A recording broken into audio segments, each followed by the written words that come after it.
Ahora vamos a hablar de otro instrumento. En este caso es el oboe.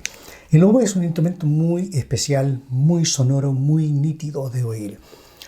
Es el instrumento que normalmente da la nota la, que es la nota en que se afina normalmente la orquesta, por lo tanto su sonido es bastante penetrante como para que toda la orquesta lo pueda oír. Ahora, se parece mucho al corno inglés, pero tiene dos diferencias que se pueden distinguir a simple vista. La primera es que la lengüeta, siendo los dos de lengüeta doble, en el caso del oboe va inserto más bien en el cuerpo directamente, no así en el caso del corno inglés, donde hay un trocito metálico dentro del cual se inserta.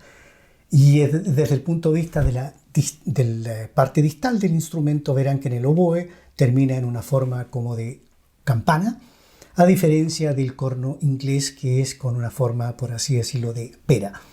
Vamos a oír dos trozos musicales, uno de ellos el instrumento solo y luego acompañado por orquesta de la Sinfonía número 4 de Tchaikovsky, su segundo movimiento. Escúchenlo.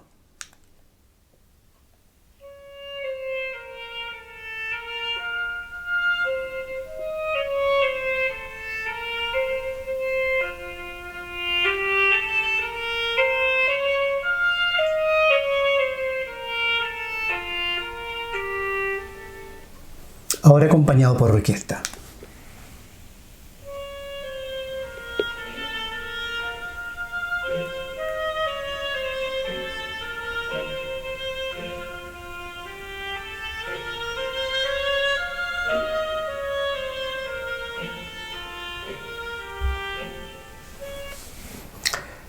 En comparación, el corno inglés tiene un sonido diferente, es más nostálgico, es más melancólico, se podría decir que en algunas circunstancias es casi trágico. Interesante de notar aquí es que el nombre de corno inglés en realidad es un nombre curioso porque el instrumento no es de origen inglés. Originalmente estos instrumentos tenían una curvatura, tenían un ángulo. En algunos casos era este ángulo que vemos ahí, bastante quebrado, y otras veces era más bien un poco más continuo. Y se le llamaba cor anglais porque en francés es la palabra para definir un ángulo, cor anglais. Y luego se pensó por extrapolación de que anglais era equivalente a anglais del idioma inglés. Y de ahí se empezó a llamar core English, que terminó siendo English core o corno inglés. Pero en realidad no es un instrumento de origen inglés. Esa es la historia detrás del instrumento y su nombre, supuestamente. Ahora, dejando eso al margen, ahí pueden ver el instrumento como era también originalmente con ese ángulo. Vamos a oír del tercer acto de la ópera Tristán e Isolda de Richard Wagner un trozo muy melancólico de corno inglés. Óiganlo y fórmense una idea de la nostalgia que este instrumento es capaz de generar. Este es un solo, se toca sin orquesta. Tristán e Isolda, tercer acto.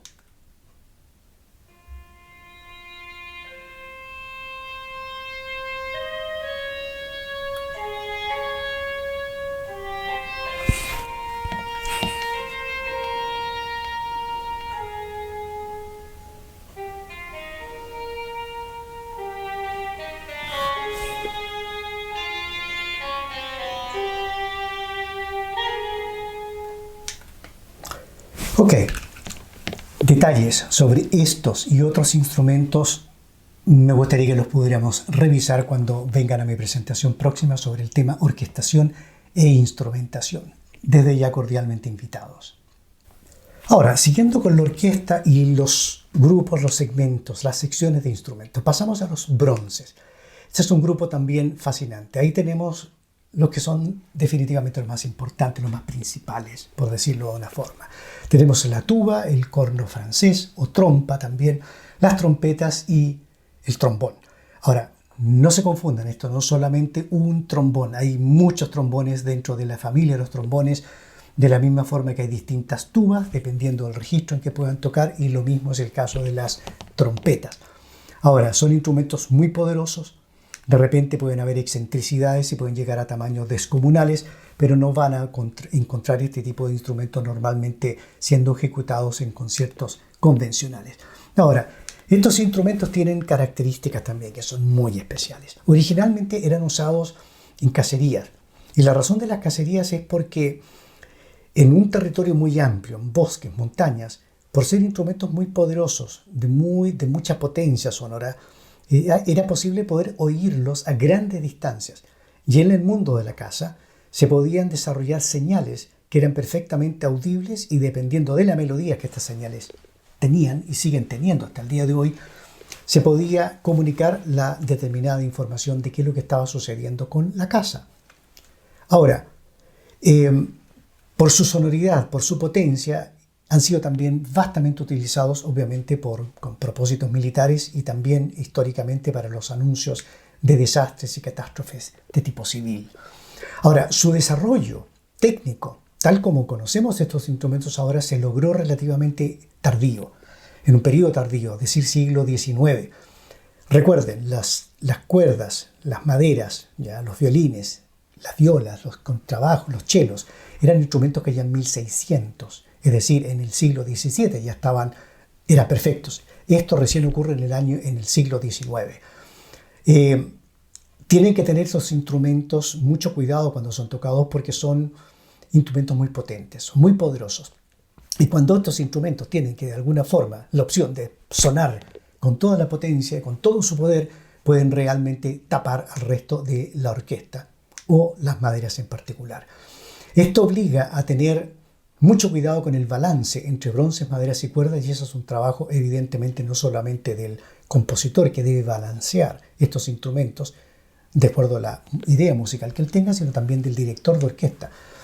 Y no hay que olvidarse que a diferencia de las cuerdas, donde la respiración es la respiración normal de un músico, lo mismo que en la percusión, en el caso de los vientos madera, la necesidad de aire también es elevada. En el caso de los bronces, los requerimientos de aire también son enormes. Y eso significa que los músicos, para poder tocar esos instrumentos, necesitan una mayor cantidad de intervalos, ¿ok?, para poder respirar adecuadamente. Y eso, evidentemente, el músico, el compositor, tiene que tenerlo presente cuando compone para estos instrumentos. Tiene que tener esos aspectos, entre otros tantos, presentes. Ahora, con respecto al corno francés o trompa, también hay una historia que es interesante. Todavía hay debate respecto de dónde viene el nombre. Se piensa que porque era este instrumento era utilizado en la caza y se utilizó la palabra chasse en francés, el corps de chasse. Se pensó que era de origen francés porque el nombre que se le daba era cuerno de caza en francés. Pero el instrumento realmente no es de origen francés, sino que más bien se puede decir que los grandes avances tecnológicos que han tenido lugar en Alemania.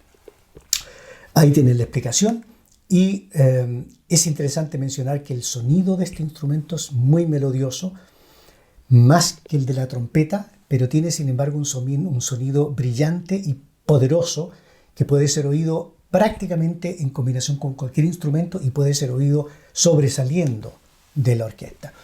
Tiene una cualidad sonora que se puede definir como aterciopelada y puede ser un gran instrumento para acompañar otros instrumentos solistas. Y es un instrumento muy versátil. Ahora, con respecto a este instrumento hay una historia que es curiosa. Y hago la pregunta para explicarlo. ¿Cuán lejos puede ir un compositor a fin de encontrar un instrumento que sea el que él necesita para expresar una idea musical? Hay muchos compositores que han inventado instrumentos, pero hay un caso en particular que es muy interesante. Cuando Richard Wagner estaba componiendo la gigantesca tetralogía del Anillo del Nibelungo, ya estaba en el inicio de esta obra que es el Oro del Rin, primera parte de la tetralogía, luego le sigue la Valquiria, Sigfrido, culminando con el Crepúsculo de los Dioses. Ya ahí se dio Richard Wagner cuenta que él necesitaba un sonido de un instrumento en particular, pero ese instrumento no existía en la época. Él tenía en la mente un sonido, un color tonal que estuviese entre la trompa o corno francés y el trombón. Pero como digo, ese instrumento no existía. Y lo que él quería lograr era una mejor interacción entre estos instrumentos. Y como no existía el instrumento, pidió que se lo desarrollaran. Y para ello trabajó con un señor que se llamó Adolphe Sax. Adolphe Sax era un belga que vivía en Francia y es el inventor del saxofón, de ahí el nombre saxofón, Adolphe Sax. Y se creó la llamada tuba de Wagner, que es tocada normalmente no por los trombones, sino que por los trompistas o los que tocan las trompas, ¿ya? La boquilla es básicamente la misma. Tanto puede hacer un compositor para lograr encontrar un sonido que él tenga en mente. Ahora, para concluir, estamos con la percusión y los instrumentos de efecto, para lo cual los quiero mejor invitados para una próxima presentación que va a ser sobre la historia de la música clásica y donde voy a hablar específicamente de la evolución que han tenido algunos instrumentos, en particular los timbales y en especial relacionados con el gran músico alemán Ludwig van Beethoven. Esa es la presentación a la que los quiero invitar y vamos a ver si me acompañan en esa oportunidad. Ahora, entramos al capítulo de composición musical. Esto lo voy a abordar en forma muy simple porque no soy compositor, pero sí vamos a hacer algunas definiciones para poder entrar en materia en otras cosas.